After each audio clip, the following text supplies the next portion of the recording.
Doctor BR Ambedkar Konaseema జిల్లా రామచంద్రపురం మండలం వేగమయ్యపేట స్కూల్లో ఈరోజు పూర్వ విద్యార్థుల కలయిక ఏర్పాటు చేశారు.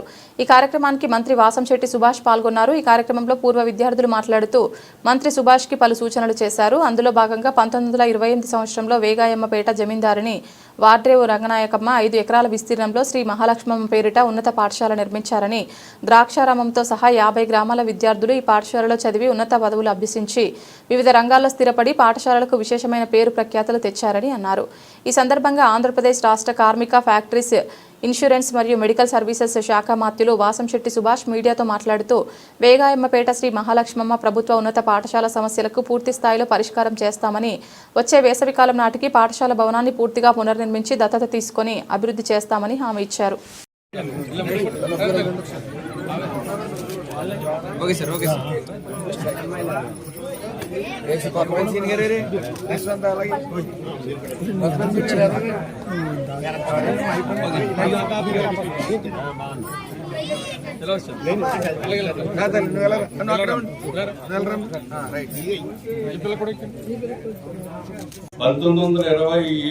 100 years ఫంక్షన్ చేయాలని మా పూర్వ విద్యార్థులకు సంకల్పం, గ్రామస్తులకు సంకల్పం. దానికి అనుగుణంగా ఈ స్కూల్ రెనోవేషన్ చేయటం, మళ్ళీ జూనియర్ కాలేజీగా కన్వర్ట్ చేయటం, ఇదంతా కూడా మంత్రి గారు హామీ ఇచ్చారు. మాకు చాలా సంతోషంగా ఉంది. రెనోవేషన్ అయిన తర్వాతే 100 years ఫంక్షన్ మేము చేయాలని సంకల్పించుకుంటామంటే, ఈ రోజు మాకు ఇక్కడికి మినిస్టర్ గారు రావటం ఒక ఎత్తు, ఢిల్లీ నుంచి కె నాగమోహన్ రావు గారని కె నాగమోహన్ రావు గారు power grid corporation of India senior general manager ప్రత్యేకంగా దీనికి వచ్చారు. ఏ పాయింట్ పద్ధతిలో వచ్చారో తెలుసంటే, డిసెంబర్ 31 రిటైర్ అయిపోతారని పదవి వివరణ అక్కడ ఉండించుకుని అంత కష్టమైన సమస్యలు కూడా ఇక్కడికి వచ్చి స్కూల్ మీద అభివృద్ధి పెట్టారంటే మాకు చాలా ఆనందంగా ఉన్నది. మంత్రి గారు కూడా మాకు ఫుల్ కోఆపరేషన్ చేస్తున్నారు, దత్తత తీసుకున్నారు. మాకు చాలా సంతోషంగా ఉంది. కాబట్టి మీ మీడియా మిత్రులందరూ కూడా 100 years function, renovation, junior college మీ సహాయ సహకారాలు అందించాలని మిమ్మల్ని కోరుకుంటున్నాను. అదే ఓకే. మన ఈ స్కూల్ మన మాతృదేవి. ఎంతమంది ఎంతమంది చదువుకున్న కొన్ని వేల మంది విద్యార్థులు ఈ స్కూల్లో చదువుకుని బాగా పైకి వచ్చి ఎన్నో మంచి మంచి ప్లేస్ లో బాగా ఉద్యోగం, అందులో నేను ఒకనే గర్వంగా ఫీల్ అవుతున్నాను. కాకపోతే ఏంటంటే, ఈ స్కూల్ 2 సంవత్సరాలు 3 సంవత్సరాల క్రితం మూసివేసే పరిస్థితి వచ్చినప్పుడు జమీందార్ గారు మంచి మనసుతోటి ఎంతో ఈ స్కూల్ ని ప్రభుత్వానికి ఇవ్వడం అనేది చాలా మంచిగా జరిగింది. ఆ జరగడం వల్ల ఈ రోజు మనం అందరం కలిసి ఈ ఎట్టి బస్సులో కూడా సంకల్పించినట్టు, ఎందుకంటే నేను వచ్చే ముందు కూడా మేము మాట్లాడుకున్నాం. ఆయన ప్రకారం వచ్చేసి ఆయన అదే అభిప్రాయం, మాదే అభిప్రాయం. ఎందుకంటే మా అందరూ డిఎన్ఏ ఒకటే, మా అభిప్రాయం అందరితో ఒకటే, మా పూర్వ విద్యార్థులు అందరూ కోరుకునేది ఒకటే.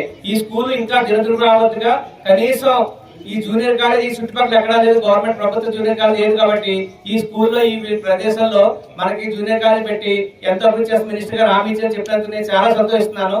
నా వంతు నేను కూడా 1 లక్ష రూపాయలు ఇప్పుడు అనౌన్స్ చేస్తున్నాను.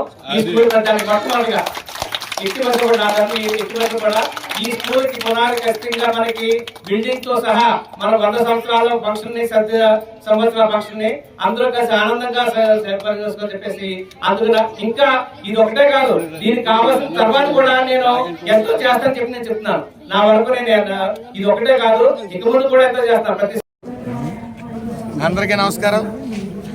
ఈరోజు వేగాయంపేటలో ఉన్న ఈ ప్రభుత్వ పాఠశాల గతంలో 2.5 ఎకరాలు రంగనాయకమ్మ గారు స్కూల్ నిమిత్తం పిల్లల భవిష్యత్తు బాగుండాలని చెప్పి 2.5 ఎకరాలు ఈ స్కూల్కి డొనేట్ చేయడం జరిగింది. సుమారు 2.5 సంవత్సరాలు 100 సంవత్సరాలు కాపాడుతూ ఉంది. 2027కి.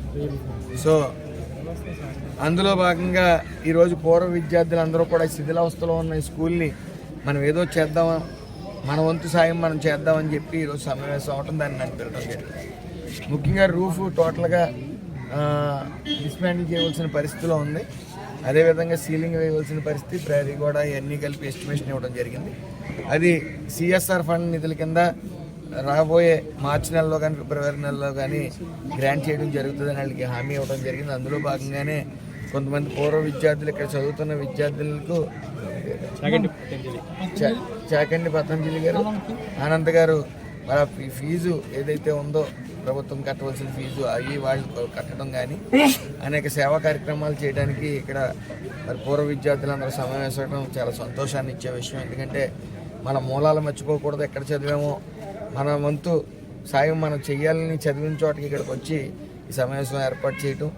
ఈ ప్రభుత్వం ఈ ఎన్డీఏ కూటమి పూర్తిగా ఈ స్కూల్ విషయంలో కానీ అలా విద్యార్థుల విషయంలో కానీ లోకేష్ గారు తీసుకుంటున్న చొరవ అంతా ఇంత కాదు. మరి ఈ ఒక డ్రెస్ విధానంలో కానీ షూస్ విధానంలో కానీ చదువుకునే పుస్తకాల విధానంలో కానీ క్లాస్కి ఒక టీచర్ విధానం కానీ మధ్యాహ్నం భోజన పథకం విషయంలో కానీ అన్నీ కూడా క్రిస్టల్ క్లియర్గా అన్ని విద్యార్థులు బంగారు భవిష్యత్తుకు బాటలు వేసినట్టు మరి ఆయన అన్ని జాగ్రత్తలు తీసుకుంటా ఉన్నారు. అనేక సంస్కరణలు తీసుకురావడం జరిగింది. గత ప్రభుత్వం ఎంతసేపు స్కూళ్ళకు రంగులేసామా, హడావిడి చేసామా, షోయింగ్ చేసామా, బ్యాగుల మీద జగన్ గారి పుస్తకం జగన్ గారి బొమ్మ ఉందా లేదా అని చూసుకున్నారు తప్ప వాళ్ళు ఎప్పుడూ కూడా విద్యార్థుల పట్ల విద్య పట్ల వాళ్ళు చిత్తశుద్ధితో లేరు. దానికోసమే అది 11 సీట్లు పడ్డారు. అయితే సమాజం బాగుండాలంటే భావితరాల భవిష్యత్తు బాగుండాలి, వాళ్ళు చదువుకోవాలి. చదువు ఒకటే దేనికైనా పరిష్కారం. ఈ మన దేశ భవిష్యత్తు అంతా కూడా యువత చేతిలో ఉంది.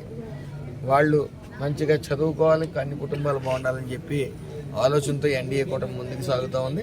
అలాగే పూర్తిగా ఈ స్కూల్ రెన్యువేట్ చేసే విషయంలో సిఎస్ఆర్ ఫండ్ గ్రాంట్ చేయించి దీన్ని ఆధునీకరణ చేసే విధంగా నేను ఈ స్కూల్ని కూడా దత్తత తీసుకోవడం జరిగింది. ఎప్పుడు కంప్లీట్ చేస్తారు? ఇది మార్చి నెలలో ఇప్పుడు స్కూల్ ఉంది కాబట్టి ఫిబ్రవరి మార్చిలో కల్లా స్టార్ట్ చేసి మళ్ళీ పిల్లలు స్కూల్కి వచ్చే సమ్మర్ వెకేషన్ అయిన తర్వాత అందుబాటులో ఉండే విధంగా